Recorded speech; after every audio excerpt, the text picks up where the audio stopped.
আমার মারে দেখে কি তোর মতো নির্লজ্জ বেহায়া লুচ্চা মনে হয় রে? হ্যাঁ, তুই আমার মায়ের লাগে মস্করা করস? এই কথাটা কইয়া তোর ছেলেরে কইলে তোর ব্যবস্থা না করছি আমি, তুই খালি দেখ। সি সি সি বৌমা, তুমি এই কথা কেন কইতেছ? দেখছো?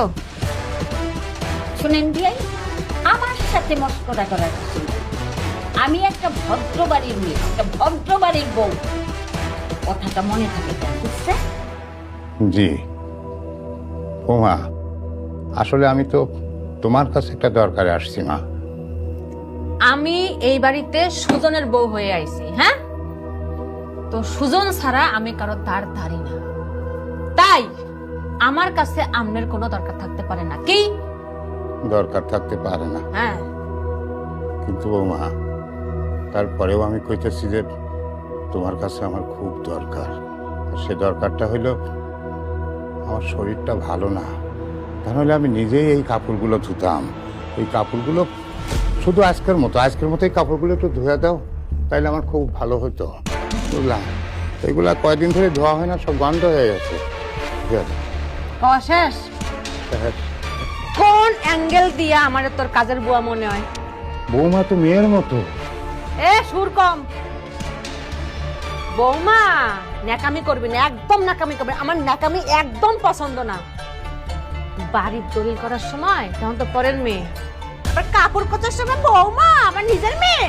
হ্যাঁ, ন্যাকামি বন্ধ কর কিন্তু। এমন তক্তা বানাবো, সেই তক্তা দিয়ে ফার্নিচার বানাবো, বুঝিস? আমি আসলে ভুলই করছি।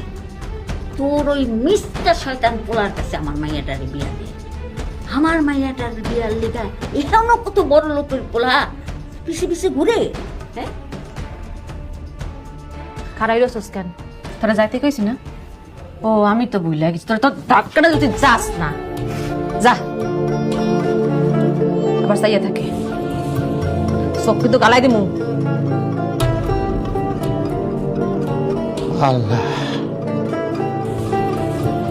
হায় রে কপাল। নাটক পারে, কাপড় কাচতে পারে না, আইস গান গাইতে আমার লাগে। এখন থেকে এইরকম চাপের মধ্যে রাখবি। দরকার হলে আমাকে কাপড় চোপড় বন্ধ ধোয়াবো। তুমি দেখছো কত বড় সাহস, আমারে দিয়ে কাপড় কাচানোর কথা কয়? ইন্না লিল্লাহি ওয়া ইন্না ইলাইহি রাজিউন। কি বাবা সুজন, এত তাড়াহুড়ো করে কোথায় যাচ্ছিস? আর তোর আমি দেই নাই। কি অবস্থা? ভালো আছো? আসসালামু আলাইকুম। ওয়ালাইকুম আসসালাম। কি রে, তোর কি মন খারাপ? কই না না না, তো মন খারাপ না তো। আমি তোকে ছোটবেলা থেকে চিনি, তুই একটা হাস্যোজ্জ্বল ছেলে।